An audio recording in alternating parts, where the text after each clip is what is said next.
Hello friends, कैसे हैं आप सब। आशा करती हूँ आपकी तैयारी बहुत अच्छी चल रही होगी। एंथ्रोपोलॉजी के ही डिस्कशन में हम आगे बढ़ते हैं। तो उसमें हम एक जो सबसे इम्पॉर्टेंट टॉपिक है वो है थ्योरीज़ का। तो ज़्यादातर स्टूडेंट्स या ज़्यादातर तैयारी करने वाले एस्पिरेंट्स हैं, उनको जो सबसे ज़्यादा दिक्कत आती है वो आती है थ्योरीज़ में। और सबसे पैराडॉक्स कह लीजिए, सबसे इंटरेस्टिंग बात यह है कि अगर आपने एंथ्रोपोलॉजिकल थ्योरीज तैयार कर ली तो एंथ्रोपोलॉजी का 70% तैयार हो गया। समझ में आ गई बात। 70% एंथ्रोपोलॉजी समझ लेना, यानी एंथ्रोपोलॉजी ही पूरा समझ लेना है। ठीक है, तो सारा कुछ इसके थ्योरी में ही है। अब जो नॉन ह्यूमैनिटीज़ के हैं या जिनका बैकग्राउंड साइंस या कॉमर्स रहा है, उनके पास अगर एंथ्रोपोलॉजी है और वो एंथ्रोपोलॉजी लेना चाह रहे हैं तो इस सेक्शन को समझना बहुत इम्पॉर्टेंट है। और हाँ, ये बहुत ही मैथमेटिकल है, बहुत सिस्टमेटिक है, बहुत ही इजी है, इजी टू अंडरस्टैंड है आप कह सकते हैं। बस एक बार समझने की ज़रूरत है। ठीक है, तो ये वीडियो ध्यान से देखिएगा और ये जो भी मैं बता रही हूँ इसको 2 या 3 बार सुनिएगा। अगर आप फर्स्ट टाइम है, अगर आप पहले भी आप पोस्ट ग्रेजुएशन या ग्रेजुएशन लेवल पे इसको पढ़ चुके हैं तो फिर बहुत आसानी से समझ जाएंगे। और इसे बहुत ही मैंने अपने प्रिसिशन के साथ लिखा है और बहुत ही कंसाइज वे में यहाँ पे लिख दिया है जिससे आपको समझ में आ जाए। ये मेरे खुद के नोट्स हैं, तो आप वीडियो के दौरान स्क्रीनशॉट भी ले सकते हैं। और मुझे मोटिवेट करने के लिए इस चैनल को ज़रूर सब्सक्राइब करें, जिससे मैं इसी तरह के अपने नोट्स बनाऊँ और इसी तरह के अपने जो मैं 8-8 घंटे 9-9 घंटे पढ़ के अपने नोट्स बनाती हूँ, मैं मोटिवेट रहूँ और आपको अच्छे टॉपिक्स पे और अच्छी बहुत ही अपडेटेड करके नोट्स लाके दे पाऊँ। ठीक है, और समझा पाऊँ। तो लाइक एंड शेयर करना भी मत भूलिएगा। मेरे चैनल को ज़रूर सब्सक्राइब करिएगा। ठीक है, तो आज के टॉपिक पे बढ़ते हैं, एंथ्रोपोलॉजिकल थियरीज। तो इसमें जो सबसे इम्पॉर्टेंट, जो जैसे मान लीजिए आपको एक डिस्क्रिप्टिव क्वेश्चन में लिखना है कि भाई इवोल्यूशनिज्म पे लिखिए। ठीक है, तो इवोल्यूशनिज्म पे लिखने पे जो सबसे पहले इम्पॉर्टेंट, अगर मैं आपको कहूँगी कि टाइलर का कंट्रीब्यूशन लिखिए तो that is a different answer, और अगर मैं कहूँगी इवोल्यूशनिज्म पे लिखिए that is the different answer. लेकिन मज़े की बात यह है कि दोनों ही आंसर एक ही जगह से लिए गए हैं। ठीक है, एक ही आंसर होगा, बस वे ऑफ राइटिंग अलग हो जाएगा।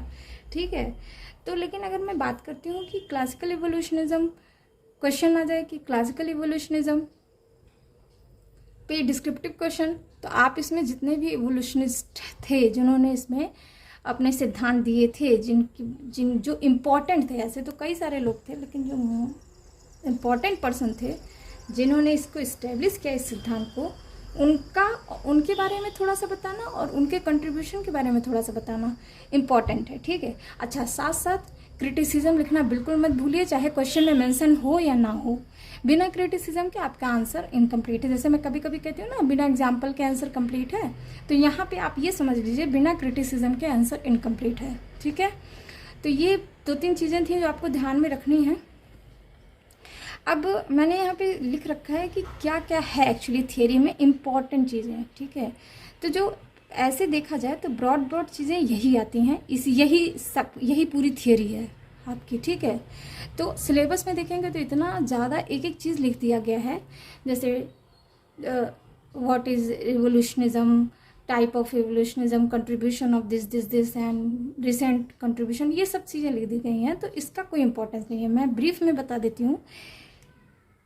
फर्स्ट है क्लासिकल इवोल्यूशनिज्म, जिसमें 3 एंथ्रोपोलॉजिस्ट आते हैं, टाइलर, मॉर्गन, फ्रेजर। ध्यान से सुनिएगा।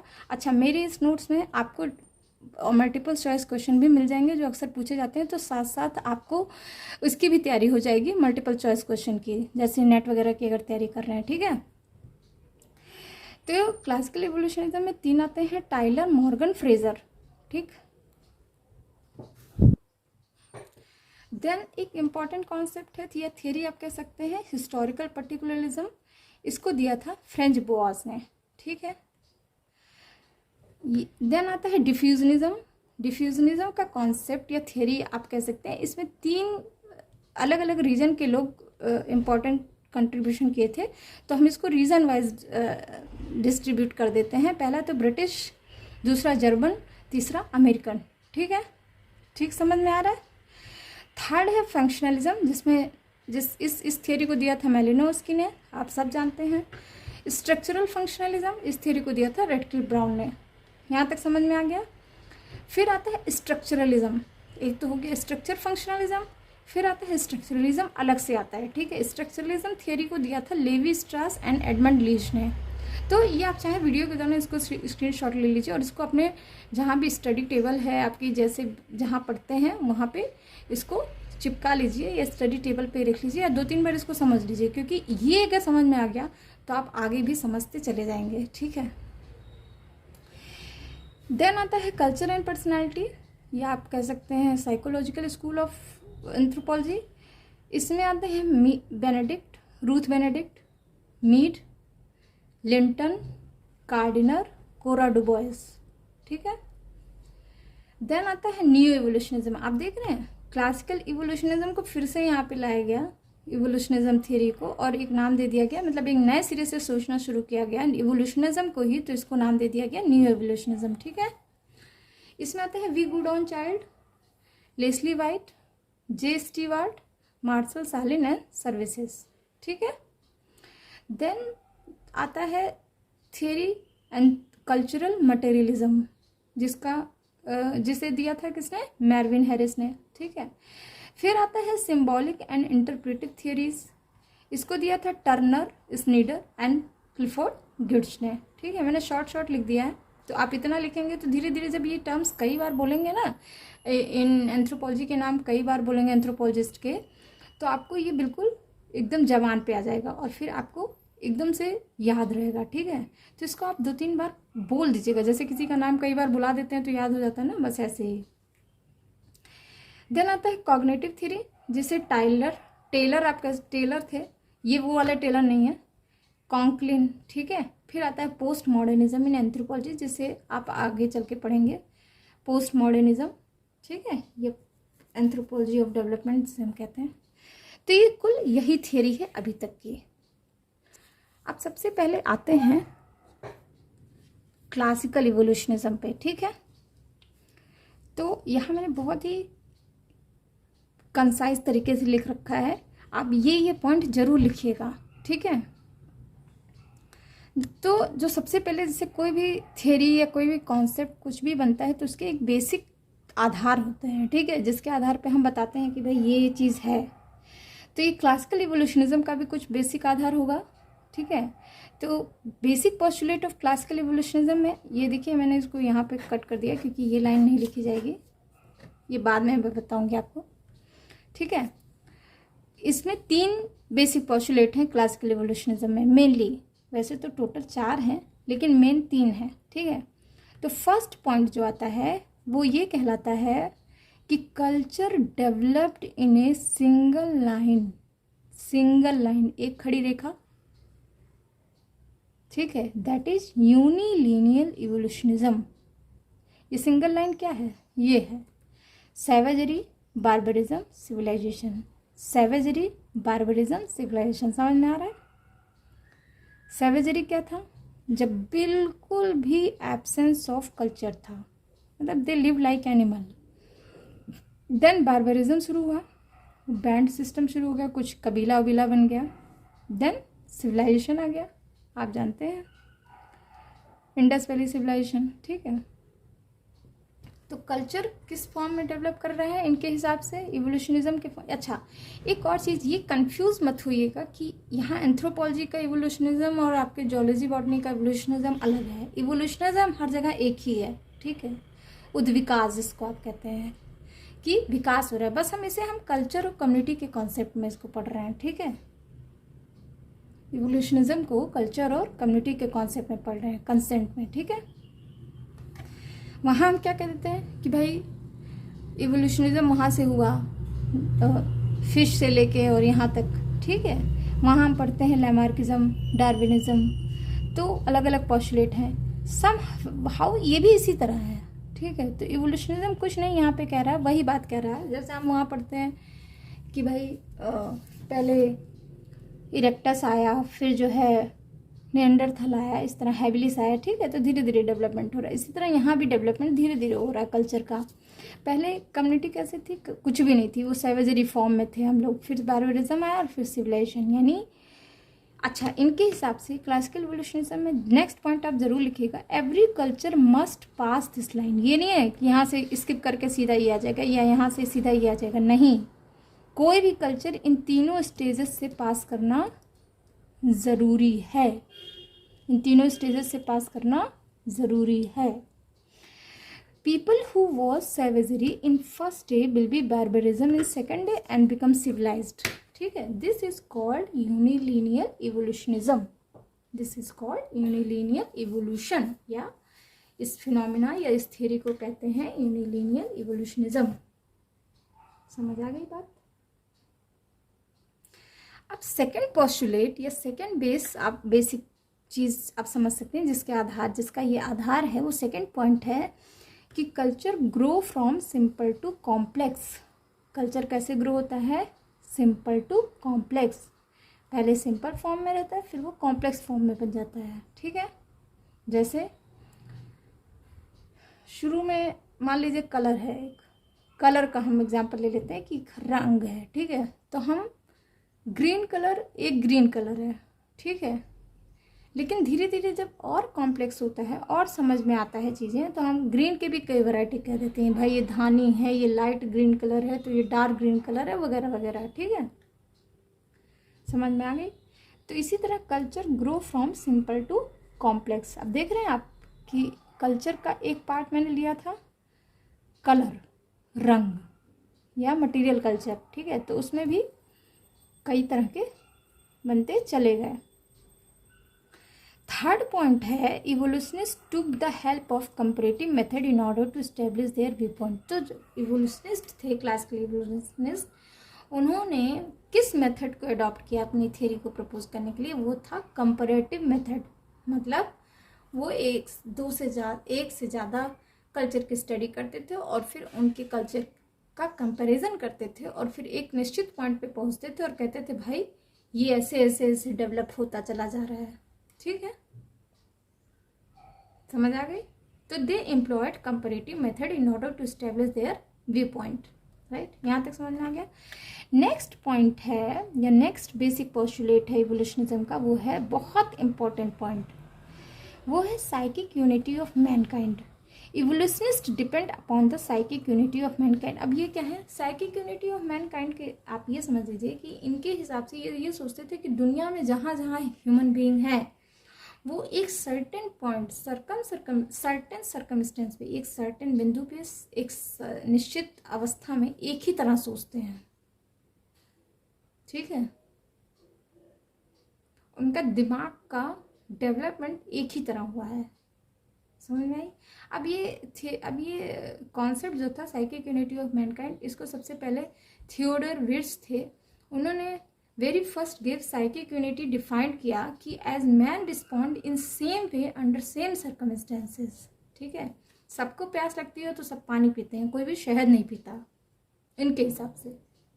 लेकिन ऐसा भी तो हो सकता है वहाँ पानी ना हो तो हम कुछ और पी लें, छाछ पी लें और प्यास बुझा लें। ठीक है, लेकिन ऐसा नहीं, इनके हिसाब से जो इवोल्यूशनिस्ट थे वो ये मान के चलते थे कि psychic unity of mankind same, मतलब their theory depend on the psychic unity of mankind, कि every man respond in the same way under same circumstances. ठीक है, मतलब ये कि despite diversity but having similarity. ठीक है, this attempt based on psychic unity, उनका कॉग्निटिव डेवलपमेंट सेम ही है, एक ही जैसा है, इंटीग्रिटी यूनिटी है। Man respond the same condition for inventing the thing. अगर उन्हें तीर की खोज करनी हुई तो वो एक ही जैसा सोचे। Similarities between two different culture due to psychic unity. और अगर जहाँ भी उन्हें सिमिलरिटी दिखी कि एक कल्चर दूसरे का ये एलिमेंट दूसरे कल्चर का ये एलिमेंट सेम है, तो वो किस तरह से इसको इंटरप्रेट करते हैं वो कहते हैं कि देयर इज साइकिक यूनिटी, क्योंकि मैन एक सर्कमस्टेंसेस में एक ही जैसा सोचता है, वो चाहे अमेरिका का हो चाहे फिर अफ्रीका का। ठीक है, इसको कहते हैं पैरेलल ग्रोथ ऑफ कल्चर या पैरेललिज्म या इंडिपेंडेंट इन्वेंशन। तो अगर शॉर्ट नोट या कुछ भी इस तरह से ऑब्जेक्टिव क्वेश्चन पूछा जा रहा है कि what is parallel growth of culture, what is parallelism, what is independent invention. तो आप ये किसकी बात करेंगे? इसकी बात करेंगे, साइकिक यूनिटी ऑफ मैनकाइंड की। तो these are the basic postulate of classical evolutionism. आप स्क्रीनशॉट ले लीजिए या मेरे साथ साथ कई बार सुन लीजिए और अपने वर्ड्स में लिखने की कोशिश करिए, ठीक है। अब अगर क्लासिकल इवोल्यूशनिज्म पूछा जाएगा तो इसमें 3 एंथ्रोपोलॉजिस्ट का कंट्रीब्यूशन ज़रूरी है, ठीक है। इसको भी मैंने बहुत प्रिसाइज तरीके से लिखा है। तो फर्स्ट जो एंथ्रोपोलॉजिस्ट आते हैं इसमें एडवर्ड ब्रूनर टाइलर आते हैं। बहुत इंपॉर्टेंट पर्सन है, ठीक है। आप इनको इस तरह से सुने होंगे क्योंकि इन्होंने एंथ्रोपोलॉजी को डिफाइन किया है, ठीक है। ये 1832 से 1917 तक थे, ब्रिटिश इवोल्यूशनिस्ट हैं। इनका जो फेमस वर्क है किताब, भाई हम किसी को, पूरी दुनिया को किसके वे से बताते हैं। आज हमारे पास मीडिया है, सोशल साइट्स हैं, पहले तो नहीं था। पहले तो हम किताबें लिखते थे, जर्नल्स लिखते थे, और शायद उसके पहले बहुत और तरह की चीज़ें थी, वो होती थी, मुनादी वगैरह किया जाता था, ठीक है। तो इनकी जो फेमस वर्क था वो था, फर्स्ट वर्क जो था मैक्सिको एंड मैक्सिकन था। याद रखिएगा किताब का नाम, इसीलिए मैं साथ साथ लिखते चल रही हूँ जिससे आपको बुक के भी नाम हो जाए, पब्लिकेशन के नाम हो जाए, और जो इम्पॉर्टेंट पब्लिकेशन है जिससे वो जो अक्सर एग्जाम में पूछे जाते हैं नेट वगैरह के ऑब्जेक्टिव क्वेश्चन में, वो भी हो जाए। और इस तरह आप आंसर जब लिखते हैं तो आपको बिल्कुल 100% मार्क्स मिलते हैं। भले आप 50 वर्ड ही लिखिए, लेकिन आप बिल्कुल सही वो चीज़ लिखते हैं, ठीक है। वही बात को बार बार अलग अलग अंदाज से लिखना, वो केवल टीचर को या इन्विजिलेटर को गुमराह करने वाली बात है, ठीक है। तो गुमराह मत होइए और ना कीजिए। तो फेमस वर्क इनका था, फर्स्ट वर्क था मैक्सिको एंड मैक्सिकन 1861 में। दूसरा था researches into the early history of mankind and development of civilization 1865 में। तो ये 2 काम इनके बहुत इंपॉर्टेंट है, बुक जिसे कह सकते हैं। थर्ड बुक 1871 में आई थी, वो थी प्रिमिटिव कल्चर। बहुत इंपॉर्टेंट बुक, जिसमें इन्होंने एंथ्रोपोलॉजी का डेफिनेशन दिया। अब आप ये आपके लिए वर्क है, टास्क है, जो ढूंढ के आइए कि एंथ्रोपोलॉजी का डेफिनेशन इन्होंने कैसे दिया, क्या है उस डेफिनेशन में, ठीक है। और मोस्ट एक्सेप्टेड डेफिनेशन है वो। अच्छा, ये किताब 2 वॉल्यूम में आई थी, इसीलिए इन्हें कह देते हैं कई बार फादर ऑफ एंथ्रोपोलॉजी, ठीक है। एक तो ये पॉइंट बन गया आपका। एक तो ये बन गया कौन कौन सी किताबें इनकी थी। अगर पूछ लिया Mexico and Mexican written by, या early researches into the early history of mankind and development of civilisation written by, या किस ईयर में पब्लिकेशन हुआ, तो ये भी आप बता सकते हैं, ठीक है। फिर प्रिमिटिव कल्चर, फिर डेफिनेशन ऑफ कल्चर उन्होंने किस बुक में दिया, तो आप बता सकते हैं। फिर फादर ऑफ एंथ्रोपोलॉजी किसे कहते हैं, तो भी बात बता सकते हैं, ठीक है। इसके अलावा इन्होंने gave classic definition of culture को भी इन्होंने डिफाइन किया, ठीक है। अब ये भी आप ढूंढ के आइएगा कि कल्चर को कैसे डिफाइन किया और क्या कहा उस डेफिनेशन में, ठीक है। थर्ड है, he argued for anthropology to become the science of culture. इन्होंने इस बात के लिए ज़रूर बहस की कि एंथ्रोपोलॉजी को साइंस ऑफ कल्चर कहा जाए। क्या कहा जाए? Science of culture. तो ये भी पूछ सकता है, एक पॉइंट ये बना। फोर्थ पॉइंट है, he was a unilinear evolutionist, that is he believe कि culture to progressing along a single line, ठीक है, समझ में आ रहा है। अब इस तरह से अलग से अगर एडवर्ड ब्रूनर टाइलर का कंट्रीब्यूशन पूछेगा तो वो भी आप लिख सकते हैं, ठीक है। Sequence, savagery, barbarism and civilization, ये समझ में आ गया। अच्छा, क्या मेथड एम्प्लॉय किया? Comparative method. Explicitly defined the concept of survival. अब ये इन्होंने इम्पॉर्टेंट कंट्रीब्यूशन है कि इन्होंने कॉन्सेप्ट ऑफ सर्वाइवल को दिया। अब ये क्या चीज़ होती है, ये देखिए क्या चीज़ है, ये एज इट इज़ लिखिएगा कि क्या है। Processes, customs and so forth which has been carried on by force of habit into a new state of society different from that in which they had their original home, and they thus remain as proof and example of an older condition of culture out of which a newer one has evolved.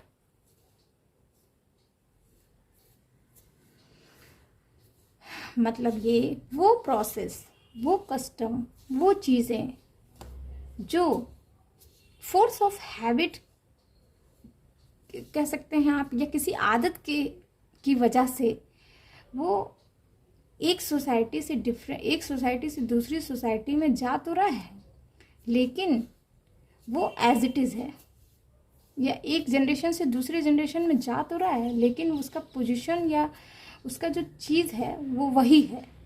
अब ये बात समझ में नहीं आ रही है, चलिए बताते हैं। जैसे कि चलिए मेरे एग्जांपल समझिए।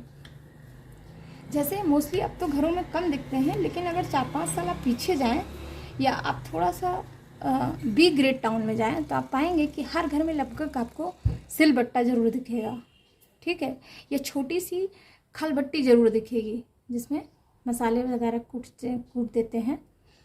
तो ये क्या है आपको पता है? 5000 साल पहले भी ये चीज़ थी और आज भी है, चाहे यूज़ हो रहा चाहे नहीं यूज़ हो रहा है, but we carried along with our culture.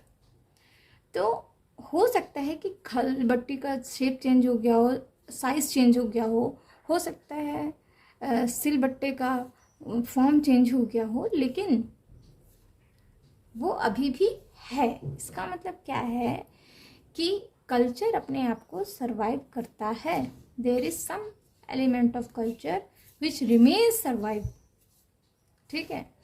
इन्होंने एग्जाम्पल दिया एडवर्ड ब्रूनर टैलन ने कि टोडा एक सोसाइटी है जो पॉलीएंड्रस सोसाइटी है, ठीक है, टोडा, जिसमें बो एंड एरो का कल्चर होता है, ठीक है, बो एंड एरो, तीर धनुष, ठीक है। ये एक सेरेमनी होती है जो 19th सेंचुरी में भी की जाती है। They gift the man and suppose the father of son, ठीक है।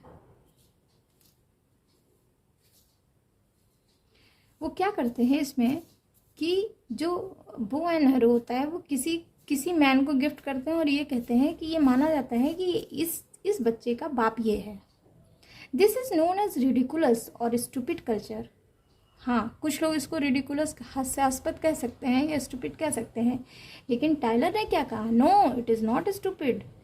That remains of this custom was in early society and function of the ceremony. ये society was difficult to, actually बहुत पहले क्या होता था कि डिफ़िकल्ट था, क्योंकि वहाँ पे मैरिज जैसा या इस तरह से कॉन्सेप्ट नहीं था कि न्यूक्लियर फैमिली हो या मतलब मैंने बताया ना ये पॉलीएंड्रस सोसाइटी है, ठीक है। तो there are many person to be in relationship with the wife. तो होता क्या था कि ये जो सिस्टम था इस्टेब्लिश करते थे कि हम कैसे कौन पिता है हमारा। तो ये जो सेरेमनी होती थी इससे निर्धारित हो जाता था कि भाई तुम ही हो पिता इस बच्चे के, ठीक है। तो वही बात ये बात कह रहे हैं एडवर्ड ब्रूनर टाइलर कि no, this is not stupid. उस सोसाइटी में it is very difficult to ascertain biological paternity and this ceremony confirm कर देता है कि this is the father and आप अपने फादर का फंक्शन, आप जो भी फादर के कर्तव्य है उसको करिए। दिस इज लेटेंट फंक्शन, अब तो ये मर गया है क्योंकि विच इज़ नेसेसरी फॉर, क्योंकि ये फंक्शन इसलिए ज़रूरी था क्योंकि सोसाइटी को फंक्शन करना था, सरवाइव करना था। So Tylor considered as first functionalist of society. तो इस तरह कह सकते हैं कि टाइलर को हम पहला फंक्शनलिस्ट बोल सकते हैं, ठीक है। वही बात मैंने यहाँ पे लिख दी कि अगर टाइलर ने इस तरह से चीज़ों को देखा और सोचा उस टाइम, कब 1871 में, तो बहुत बड़ी बात थी, ठीक है। ये तो एक कंट्रीब्यूशन हो गया। नेक्स्ट है, यहाँ तक समझ में आ गया कॉन्सेप्ट ऑफ सर्वाइवल। नेक्स्ट है he gave statistical corroboration to the theory that evolution of marriage from promiscuity to modern monogamy and kinship form. अच्छा, यहाँ पे मैरिज का उन्होंने इवोल्यूशन दिखाया है कि मैरिज कैसे इवॉल्व एक लाइन में गई। प्रोमिस्क्यूटी था पहले, फिर मॉडर्न गैमी बना और फिर kinship form, matrilinearity to patrilinearity और फिर patrilocality. He was thus a pioneer in introduction of statistical computation in anthropological. अच्छा, he was the first person to put the statistical computation, ठीक है। उन्होंने अपने सारे रिसर्च में स्टैटिस्टिकल कंप्यूटेशन किया था, स्टैटिस्टिक्स अप्लाई किया था, तो वो फर्स्ट पर्सन थे, ठीक है। एक तो ये बात हो गई। नेक्स्ट पॉइंट है कि उन्होंने रिलीजन के बारे में भी अपना कंट्रीब्यूशन दिया। ये आपको रिलीजन वाले वीडियो में मैंने बताया है। और ये कंट्रीब्यूशन किस बुक में था? उनके प्रिमिटिव कल्चर बुक में। He defined religion as belief in super natural power, gave concept of animism, आप जानते हैं, and is consequent evolution into modern monomism. यानी रिलीजन कैसे हो रहा है? सबसे पहले सुपर नेचुरल बिलीफ, फिर इसके बाद धीरे धीरे एनिमिज्म। एनिमिज्म से मतलब सुपर नेचुरल में बिलीफ को ही एनिमिज्म कहते हैं, और ये धीरे धीरे इवॉल्व कैसे हो गया? मॉडर्न मोनोइज्म में। ठीक है, नेक्स्ट पॉइंट है he wanted anthropology to be called culturology. उनके हिसाब से एंथ्रोपोलॉजी को कल्चरलोलॉजी भी कहा जाता है, कहा जा सकता है, चाहते थे कि कहा जाए। He wanted anthropology to be called culturology. ठीक है, तो that was the contribution of the Edward Burnett Tylor. तो अभी हम जो क्लासिकल इवोल्यूशनिज्म शुरू किए हैं उसमें ये इतना पार्ट था। अभी हमारे पास दो और हैं, सर जेम्स फ्रेजर और रेडक्लिफ ब्राउन। तो इन दोनों का कभी कंट्रीब्यूशन जब कंप्लीट हो जाएगा तो वो पूरा एक बड़ा क्वेश्चन बन जाएगा आपका, अगर इवोल्यूशनिज्म के बारे में पूछा जाए तो, इंक्लूडिंग क्रिटिसिज्म। बिना क्रिटिसिज्म के आंसर कंप्लीट नहीं होगा। समझ में आई बात?